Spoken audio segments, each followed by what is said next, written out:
daawadayaal wardegdega waxaa jira in dalka Turkiga guud ahaan Soomaalida ay ku yaraatay waqti xaadirkan oo waxay noqdeen qayb tahriibtay dilba warka meedin bilaabay waxay noqotay qayb tahriibtay oo dhankaas iyo markaas Greek aaday iyo sidoo kale qayb xiran iyo sidoo kale qayb iyaguna dalkii Soomaaliya gaar ahaan magaalada Muqdisho laga dajiyay iyo kuwa sidoo kale waqti xaadirkan laakiinse kuwa hadda waqti xaadirka ku sugan gudaha dalka Turkiga aad bay u yaryihiin haddaba maxay tahay sababta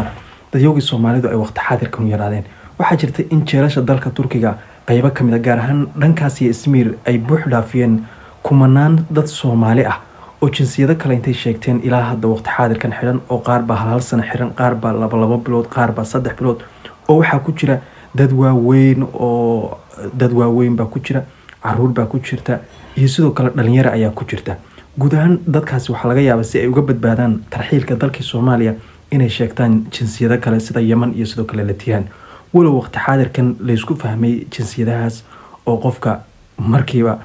safaaradiisu ama meel kale intii la xiriiro la ogaanayo cidda uu yahay dadka Soomaaliyeed ee ilaa waqti xaadirkan ku xaniban ama se ku xiran dhankaas iyo Izmir waa dadyow markaas lagu soo qabtay dhankaas iyo tahriibka iyaga doonaya inay dalka Turkiga sifa sharci darro xagga badda ah uga baxaan haddaba dhalinyarada intooda fara badan marka la soo qabto sidaan idin soo sheegnay jinsiyada sheegtaan kale kadibna waxay xooga ka yara badbaadaan in hore loo tarxiilo balse qofka markiiba lagu ogaado inuu Soomaali yahay waxa laga dajiyaa magaalada Muqdisho haddaba Soomaalida ugu faraha badnaa ayaa wiigan iyo wiigiga horeeyay iyo sidoo kale bishan hadda ku jirnaba laga dajiyay magaalada Muqdisho waa tiradii ugu faraha badnayd sidaan xog hoose ku helay dadyow fara badan oo Soomaaliyeed ayaa waxa laga dajiyay dalkii Soomaaliya gaar ahaan magaalada Muqdisho kuwaas oo dowladda dalka Turkiga ay markaasi masaafurisay ama tarxiishay waxa jira dadyow fara badan oo kale oo iyaguna tarxiil sugayaal oo diyaaradda Turkish Airlines marka ay Muqdisho si socoto tusaalahan 20 qof ama 40 qof ama haday 200 qof ka banaanaato kursi ahaan waxa lagu darayaa dadka markaasi tarxiil sugayaasha guud ahaan dalka Turkiga waxaad moodaa in dadkii sifada sharci darrada ah xoogay sharcigi ama haduu ka dhacay ama loo diiday in dowladda dalka Turkiga ay u gaarsanayso oo maalmihii ugu dambeeyay ciidamada dowladdu aad ay markaasi dadka bila sharciga u gaarsanayeen si guud dalka Turkiga Soomaalida ku noolayd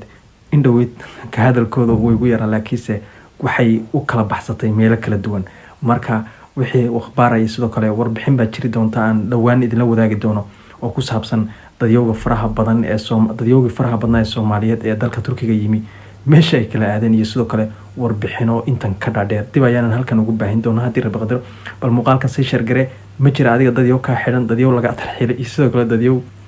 hay waa maadsantiin saaxiibel muuqaalkan si share gare ogeysiis waxa la ogeysiinayaa dhammaan qoysaska Soomaaliyeed ee faamiliyada ee ku nool magaalada Ankara in macallimiin guri ay ardayda ka caawinayaan casharada luqadaha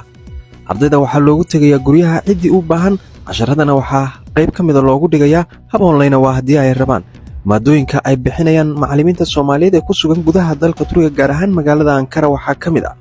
biology, chemistry, physics iyo sidoo kale Soomaaliga luqadda Soomaaliga oo ardayda loo dhigayo luqadda Ingiriiska luqadda Turkiga iyo sidoo kale juqraafiga historyga Carabiga ayaa ardayda sidoo kalena loo dhigayaa iyo sidoo kalena maatiska wixii faahfaahinta dheer waxaad kala soo xiriiri kartaan lambarka ah ebershan 37 27 41 528 haddii aan mar kale idinku celiyo waa ebershan 37 27 41 528 waxaana markaasi idinka qaban doona macallin Cabdi Fataax oo kamid ah macallimiinta Soomaalida ku sugan magaalada Ankara